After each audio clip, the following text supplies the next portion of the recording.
Hello everyone, welcome in Shivani Singla's love accountancy. तो चलिए आज क्या करना स्टार्ट करेंगे। Chapter 2 goodwill of your book partnership volume 1। ठीक है, तो चलिए चैप्टर स्टार्ट करने से पहले ये समझिए कि गुडविल है क्या। बेटा गुडविल आपकी बिजनेस की रेपुटेशन। ठीक है, तो जितना ज़्यादा, बहुत रीजंस है, जितना ज़्यादा आपका बिजनेस पुराना हो गया, जितने अच्छे आप प्रॉफिट्स कमा रहे हो, जितने अच्छा आप क्वालिटी प्रोडक्ट दे रहे हो, आपकी डीलिंग आपके कस्टमर्स के साथ कैसी है, ठीक है, लोकेशन कितनी फेवरेबल है, ईच एंड एवरीथिंग। तो जो भी रीज़न है आपका कस्टमर आपके पास बार बार आना चाहता है, जिससे आपकी सेल्स इंक्रीज़ हो रही है, आपके प्रॉफिट इंक्रीज़ हो रही है, तो मतलब क्या है, आपकी गुडविल इंक्रीज़ हो रही है। क्लियर, समझ गए। तो मतलब क्या है बेटा, goodwill the reputation of your business is an asset for you. Wait a minute. It is an asset for you, but this asset is intangible because the simple reason you can't touch it, you can't see it. इसको देख नहीं सकते, resale touch नहीं कर सकते, resale कर सकते हो, तो ये आपके लिए एक इंटेंजिबल एसेट है। ठीक है, तो इसके फीचर्स क्या है, इंटेंजिबल एसेट हो गया। Then it is subjective to assessment. Subjective का मतलब क्या है बेटा, मेरे हाथ में ये मार्कर है, इसका एग्जैक्ट रेट आप मार्केट में से पता कर सकते हो। ठीक है, क्लियर है। लेकिन जो गुडविल है उसका एग्जैक्ट रेट हम पता नहीं कर सकते। तो कोई भी आपके पास पर्सन आ रहा है, कोई कमीशन एजेंट आ रहा है, आप उससे पूछ रहे हो कि मेरे बिजनेस की गुडविल कितनी है, तो अलग अलग पर्सन आपको अलग अलग उसका रेट बताएंगे। That is called the subjective assessment. ठीक है, तो जो एक एग्जैक्ट रेट ना होकर सभी अपना आपको व्यूज़ बता रहे हैं। क्लियर, ठीक है। तो गुडविल समय के साथ जैसे जैसे टाइम बीतता जाएगा, आपका बिजनेस जितना पुराना हो रहा है, प्रॉफिटेबल हो रहा है, वो आपकी गुडविल को उतना ही इंक्रीज करेगा। क्लियर है ये बात। चलो अब आपको याद होगा हमने +1 में ओपनिंग एंट्री की थी। ठीक है, और चैप्टर है शेयर कैपिटल, उसमें भी आपका एक टॉपिक आता है कंसिडरेशन अदर देन कैश। तो ऐसे के बदले आप शेयर्स उनको इश्यू करते हो, तभी हम ओपनिंग एंट्री डालते हैं। तो ओपनिंग एंट्री क्या है बेटा, आप जब किसी बिजनेस को परचेज कर रहे हो तो उसकी एसेट्स और लायबिलिटीज दोनों को परचेज करते हो। ठीक है, assets account debit, liabilities account credit to जितना उस पर्सन को देना जितने में मैंने बिजनेस परचेज किया। ठीक है, तो मान लो आपकी एसेट्स कितने की हैं, 10 लाख की, लायबिलिटीज कितने की, 2 लाख की। ठीक है, अब according to the rule asset minus liabilities 8 lakh मुझे देना चाहिए। ठीक है, 8 लाख, बट मैं वेंडर को कितना पे कर रही हूँ, 11 लाख, तो मैं उसको ज़्यादा पे कर रही हूँ। तो जितना ज़्यादा मैं उसको पे कर रही हूँ, what the reason is, the reason is goodwill. ठीक है, देन बैलेंसिंग फिगर कितनी हो गई, 3000। याद आई आपको ये +1 की ओपनिंग एंट्री। तो मतलब क्या है कि जब आप किसी का बिजनेस परचेज करते हो तो उसको में भी आपको गुडविल की पेमेंट अलग से करनी पड़े। ठीक है, समझ गए। तो इसके अकॉर्डिंग क्या हुआ कि गुडविल आपकी दो तरह की, two types. One is self generated goodwill,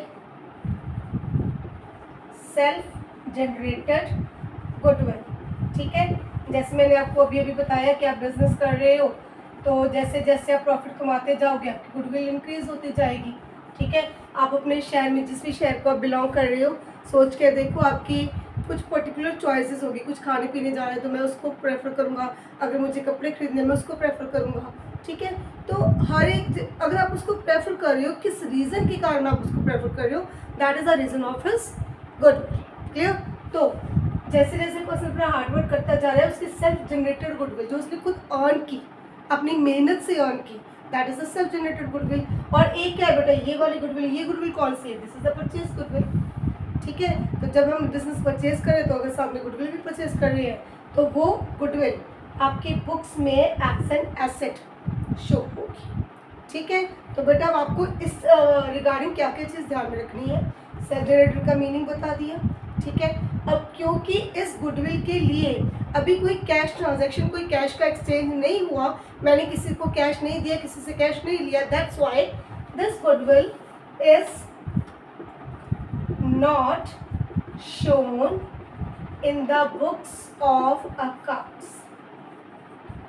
self generated goodwill को अपने अकाउंट्स के बुक्स में शो नहीं करोगे, but purchase goodwill is shown in the balance sheet on asset side. ठीक है, तो सिर्फ और सिर्फ परचेज गुडविल को ही आप अपनी बैलेंस शीट में शो कर सकते हो, सेल्फ जनरेटेड को शो नहीं करोगे। The simple reason there is no exchange of cash. Clear? ठीक है, चलो तो अब जो ये चैप्टर है वो क्या है कि आप गुडविल की वैल्यूएशन कर रहे हो, अपनी बिजनेस की, अपनी खुद की गुडविल कैलकुलेट कर रही हो। ठीक है, तो मेरी गुडविल कितने की है, क्लियर? तो उसको कैलकुलेट करने के अलग अलग मेथड्स हैं। हाँ जी, the first method that I am going to start, this is average profit method. लीजिए first method, average profit method. आपको पहले ही मैंने बोल दी ये बात कि जिस तरीके के प्रॉफिट कमाओगे उसी तरीके की आपकी गुडविल होगी। अगर बिजनेस लॉस में जा रहा है देयर इज नो गुडविल। ये तो आपको पता ही है, प्रैक्टिकल नॉलेज आपको होनी ज़रूरी है कि अगर आप किसी का लॉस में जा रहा बिजनेस परचेज करोगे तो वो आपको कम में मिल जाएगा, आपका फ़ायदा हो जाएगा। लेकिन अगर किसी का बहुत अच्छा चलता हुआ बिजनेस आप परचेज कर रहे हो तो आपको पेमेंट ज़्यादा करनी पड़ेगी। द सेम रीज़न, क्योंकि आप उस पर्सन ने अपने हार्डवर्क से अपनी गुडविल अर्न की हुई है, आप ये पेमेंट उसके गुडविल के लिए करोगे। क्लियर है ये बात? ठीक है, तो चलो कितने प्रॉफिट वो पर्सन कमा रहा है, ठीक है, उसके अकॉर्डिंग उसकी गुडविल कितनी है। पर एक बात मेरे ध्यान से सुन लो, जो ये प्रॉफिट्स है that should be the average normal profits. अब मे भी किसी के माइंड में आया हो मैम प्रॉफिट अब नॉर्मल भी होता है। हाँ बेटा होता है। ठीक है, अगर कुछ चीज़ ऐसी है कि जो आपके बिजनेस के रूटीन से रिलेटेड नहीं है, ठीक है, आपकी बुक शॉप है, बुक्स नोटबुक स्टेशनरी आप सेल कर रहे हो, कलर पेन सब कुछ आप सेल कर रहे हो, उससे जो आपको रेवेन्यू आता है, जो आपको इनकम आती है, that is your normal revenue, your normal income. उससे जो प्रॉफिट कमाओगे that are your normal profits. ठीक है, तो मान लो उस पर्सन ने, उसके पास एक प्रॉपर्टी कोई कुछ था, उसने वो सेल कर दिया, वो बहुत अच्छे प्रॉफिट में बिका, तो वो क्या है, वो एबनॉर्मल प्रॉफिट है, because that is not related to my routine business activities. ठीक है, क्लियर हो गया? तो कुछ भी बिजनेस के बाहर आप अर्न कर रही हो, ओके, बिजनेस के रेगुलर रूटीन में नहीं है, कुछ एक्स्ट्रा, मान लो किसी ने मुझे कुछ गलत सामान बेच दिया, कोई वैसे किसी रीज़न के कारण मैंने किसी पर क्लेम कर दिया, है ना, तो मुझे वो क्लेम रिसीव हुआ, वो भी एबनॉर्मल है। ठीक है, क्लियर? तो जो भी कुछ एबनॉर्मल होगा, अगर किसी की दुकान में कुछ आग लगी, चोरी हो गई, ये क्या, ये एबनॉर्मल लॉसेस है। तो गुडविल जो होती है बेटा वो कुछ भी एबनॉर्मल कंसिडर नहीं करती। ठीक है, मैं बोल रही हूँ कि प्रॉफिट से गुडविल होगी। मान लो किसी की दुकान में आग लगी, रिसेंटली हमारे यहाँ पर किसी की दुकान में आग लगी, लाखों का नुकसान हुआ, क्या गुडविल ज़ीरो हो गई? प्रॉफिट तो उस साल हुआ ही नहीं, तो गुडविल ज़ीरो तो नहीं हुई ना, नाम तो उसका एज इट इज चल रहा है ना मार्केट में। ठीक है, तो एबनॉर्मल लॉसेस, एबनॉर्मल प्रॉफिट सबको निकालो बाहर। और बाहर कैसे निकालोगी? चलो एक छोटी सी बात याद दिला दूँ। वैसे मैंने बनाया था profit and loss account, profit and loss account. ठीक है, इसमें नॉर्मल एबनॉर्मल सब डाला था, to salaries, to repair, to loss by fire. ध्यान से देख लो, इसमें सब कुछ लिख रहे हैं, नॉर्मल भी है, नॉर्मल भी। Same income side, bye commission, by profit on sale of asset. अब देखो ध्यान से, नॉर्मल एबनॉर्मल सब कुछ है ना। ठीक है, क्लियर? तो सैलरीज है, वो सैलरीज क्या है, मेरे लिए एक नॉर्मल खर्चा है मेरा, है ना, मैंने अपने वर्कर्स को सैलरीज पे करनी है। सेम इलेक्ट्रिसिटी बिल है मेरा नॉर्मल खर्चा, रिपेयर भी अगर आपकी वैन्स है तो आपका नॉर्मल खर्चा है। Loss by fire, this is abnormal. Commission normal है, profit on sale of asset abnormal है। ठीक है बेटा, आप ये लॉस आपके प्रॉफिट को डिक्रीज कर रहा है, ये प्रॉफिट आपके प्रॉफिट को इंक्रीज कर रहा है। ठीक है, तो मुझे इसको निकालने के लिए रिवर्स करना पड़ेगा। ठीक है, जो भी एबनॉर्मल लॉस है उनको प्लस करना पड़ेगा, जो भी आपके एबनॉर्मल प्रॉफिट है उनको माइनस करना पड़ेगा। ऐसे ही कुछ 5-7 एडजस्टमेंट्स है जो आपको करनी पड़ेगी so that you can easily calculate your average normal profits. ठीक है, तो चलिए पहले मैं आपको इसका फॉर्मूला बता रही हूँ, उसके बाद हम एडजस्टमेंट्स करेंगे इस वीडियो में। चलिए देखिए बेटा जी, first of all the formula is average profits is equal to total profits divided by number of years. आपने +1 में स्टैट्स में एवरेज निकालने ऑलरेडी आप सीख चुके हो। तो टोटल प्रॉफिट्स को नंबर ऑफ ईयर्स से डिवाइड करो, you will get your average profits. And what is the formula to calculate the goodwill? That is average profit multiply number of years purchase. अब ये नंबर ऑफ ईयर्स परचेज क्या होता है बेटा? Number of years purchase होता है कि मैंने गुडविल को परचेज किया, ठीक है, तो वो कितने साल मुझे बेनिफिट देके जाएगी।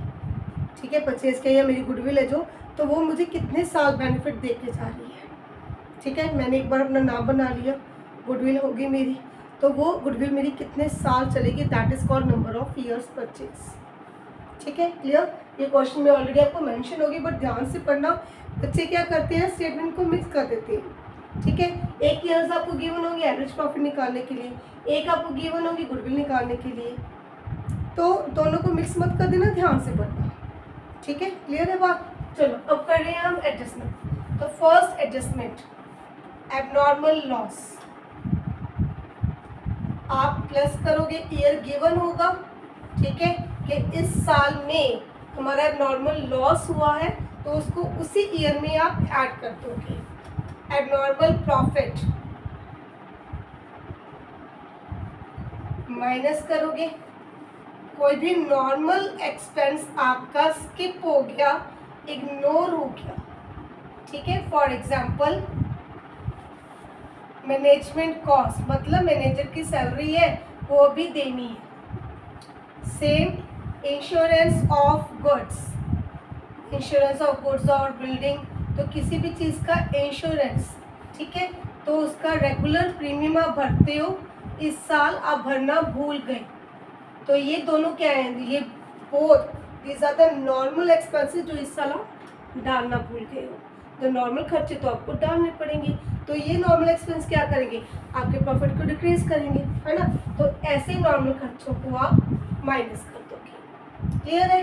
Then closing stock over valued, और it can be closing stock under valued. अब क्लोजिंग स्टॉक ओवर वैल्यूड का मतलब क्या है, क्लोजिंग स्टॉक की वैल्यू मुझसे ज़्यादा लिखी गई, ठीक है। अगेन आप याद करो अपने +1 का ट्रेडिंग अकाउंट, आप क्रेडिट साइड पर यहाँ पर लिखते थे बाय क्लोजिंग स्टॉक। बेटा अगर इसकी वैल्यू 1 लाख की बजाय मुझसे 1.5 लाख लिखी गई, तो 50,000 your credit side is increasing. और आपको शायद इतना याद होगा बेटा, क्रेडिट साइड जितनी ज़्यादा होगी प्रॉफिट तो उतना ही ज़्यादा शोर है। क्रेडिट साइड जितनी ज़्यादा होगी वो साइड होती है प्रॉफिट की साइड, है ना। Credit all the incomes and gains, it means जितने प्रॉफिट है उनको हम क्रेडिट करते हैं। तो क्रेडिट साइड में मुझे वैल्यू मुझसे ज़्यादा लिखी गई, मतलब मेरा प्रॉफिट इंक्रीज हो रहा है, ठीक है, गलत इंक्रीज हो रहा है। क्लियर? तो उसको कम करना है। Okay, closing stock over value minus कर दो, जितना क्लोजिंग स्टॉक ज़्यादा उतना प्रॉफिट ज़्यादा शो होगा, उसको सही करना है, ठीक करना है, उसको माइनस करोगे। But in the next year यही क्लोजिंग स्टॉक ओपनिंग स्टॉक बन जाएगा। ओपनिंग स्टॉक डेबिट साइड पे होगा। अब डेबिट साइड होती है लॉस वाली साइड, है ना। तो अगर मुझसे ओपनिंग स्टॉक ज़्यादा लिखा गया तो मतलब मुझसे लॉस ज़्यादा लिखा गया, लॉस ज़्यादा है तो प्रॉफिट कम है, प्रॉफिट कम है तो उसको सेट करने के लिए प्लस करो। रिपीटिंग, क्लोजिंग स्टॉक 31 मार्च मुझसे ज़्यादा लिखा गया, क्रेडिट साइड बढ़ गई, प्रॉफिट बढ़ गया, सेट करो, माइनस कर दो। बट यही क्लोजिंग स्टॉक अगले साल का ओपनिंग स्टॉक है। ओपनिंग स्टॉक होता है डेबिट साइड पर, डेबिट साइड का अमाउंट ज़्यादा हो गया मतलब लॉस ज़्यादा हो गया, तो प्रॉफिट कम शो होगा, उसको सेट कर कैसे करोगे, प्लस करके। तो अगर आपको 23, 24, 25 3 साल गिवन है, क्लोजिंग स्टॉक ओवर वैल्यूड 24 में गिवन है, तो 25 अपने आप इम्पैक्ट डालोगे, याद रखना, ठीक है। चलो नेक्स्ट रिवर्स कर रही हूँ, क्लोजिंग स्टॉक अंडर वैल्यू। तो अब तो आई थिंक समझाने की ज़रूरत नहीं है, क्लोजिंग स्टॉक की वैल्यू कम लिखी गई, प्रॉफिट कम शो हो रहा है, उसको मैंने बढ़ा दिया, प्लस कर दिया। अब यही क्लोजिंग स्टॉक नेक्स्ट ईयर क्या है मेरा, ओपनिंग स्टॉक है, ठीक है, क्लियर। तो इसको क्या करोगे, माइनस करोगे, ओके है काम, ठीक है। अभी एक और देखो, ये ध्यान से सुनना। अब क्या है कि मैंने एक व्हीकल परचेज किया, wrongly debited to expense account, wrongly debited to expense account, depreciation at the rate of 10% per annum।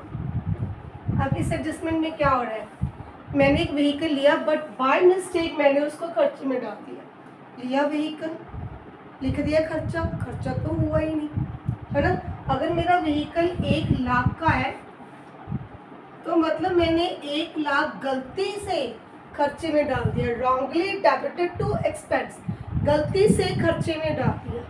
तो अगर गलती से खर्चा लिखोगे तो प्रॉफिट तो कम होगा। अब सेट कैसे करोगे इसको, खर्चा रिमूव करो, कैसे रिमूव करोगे, प्रॉफिट को इंक्रीज करके, एक्सपेंस बेटा प्लस कर दो, इस पर जितनी आपकी डेप्रिसिएशन आई है उस डेप्रिसिएशन को माइनस कर दो, खर्चा प्लस डेप्रिसिएशन माइनस, ठीक है, क्लियर हो गई ये चीज़, खर्चा प्लस डेप्रिसिएशन माइनस, ओके। और इसी के साथ एक रिलेटेड एडजस्टमेंट क्या है, लीजिए पहले एडजस्टमेंट्स कंप्लीट कर लें। लास्ट एडजस्टमेंट है आपकी, बेसिकली ये रिपीट होंगी आपकी, repairs to vehicle wrongly, minor repair है, ओके, ये wrongly debited to vehicle account। अब करवाई थी रिपेयर छोटी मोटी सी, ठीक है, तो रेवेन्यू नेचर का मेरा एक्सपेंस था, मैंने डाल दिया इसको व्हीकल अकाउंट में, मतलब मैंने उसको कर दिया कैपिटलाइज। तो हुआ क्या है, एग्जैक्टली मेरा खर्चा हुआ है, तो मैंने तो उसको एसेट बना दिया। अब जब बेटा खर्चा हुआ है तो लिखना तो पड़ेगा ही पड़ेगा, है ना। तो क्या करोगी, उस खर्चे को यानी कि रिपेयर को माइनस कर दो, जो गलती से व्हीकल लिखा, गलती से डेप्रिसिएशन डाली, उस डेप्रिसिएशन को प्लस कर दो, ठीक है, बात समझ में। तो ये सारी एडजस्टमेंट्स है, अगर ये आपको आ गई तो मतलब पहला मेथड आपका ओके है, ठीक है।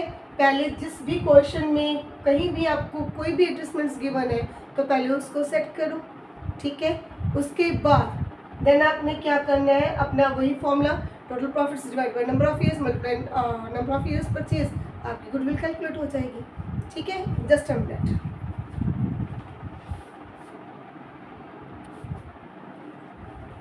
चलो इसकी आप स्क्रीनशॉट खींच लो। अभी मैं आपको एक न्यूमेरिकल लिख के एक सॉल्व करवा दूं।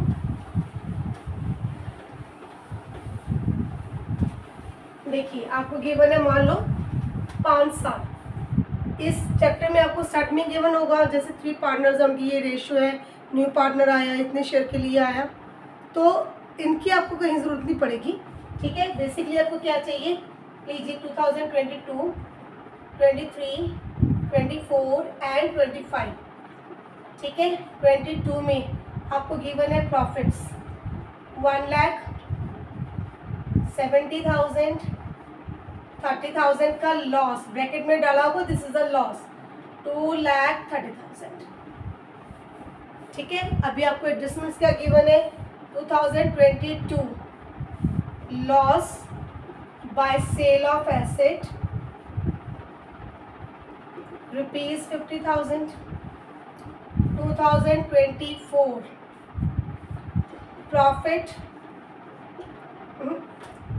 Interest on non trade investment, ये रह गई एडजस्टमेंट आपकी, नॉन ट्रेड बिजनेस के बाहर आपने इन्वेस्टमेंट की उससे इंटरेस्ट आया ₹20,000, ठीक है। एक साल मैंने वैसे स्किप कर दिया, not a big issue. Closing stock over valued bye 80,000। तो आपने करना क्या है बेटा, इन एडजस्टमेंट्स को सेट करो, ठीक है। अब लॉस है 50,000 का 22 में, ये सारे साल 31 मार्च ऐसे है ना। तो लॉस को क्या करोगे बेटा, प्लस करोगे। यहाँ पर इंटरेस्ट रिसीव हुआ है, इसको माइनस करना है, माइनस, ऑलरेडी वैल्यू माइनस में आपकी, ये भी माइनस ये भी माइनस, ओके। इसकी कैलकुलेशन ध्यान से, क्लोजिंग स्टॉक ओवर वैल्यूड है तो प्रॉफिट भी ओवर वैल्यूड है, इसको माइनस करो, ठीक है। देखो adjustments, now you will get normal adjusted profit, ठीक है। कितनी कितनी वैल्यू आई, 150, 70, 50 माइनस में, देन 150 अगेन प्लस में, ठीक है। तो टोटल कितना हो गया, 3,320 हो गया, ठीक। अब निकालो average profit. Average profits 320 total profits divided by number of years 80,000। Question कोई भी पढ़ के देखो, आपको number of years purchase given होगा। So goodwill is average profit multiply number of years purchase, let it be equal to 3। मैंने उसको 3 consider किया, सो द आंसर इज 2,40,000, ठीक है। सो ये आपका पहला मेथड एवरेज प्रॉफिट मेथड, ठीक है, ओके है।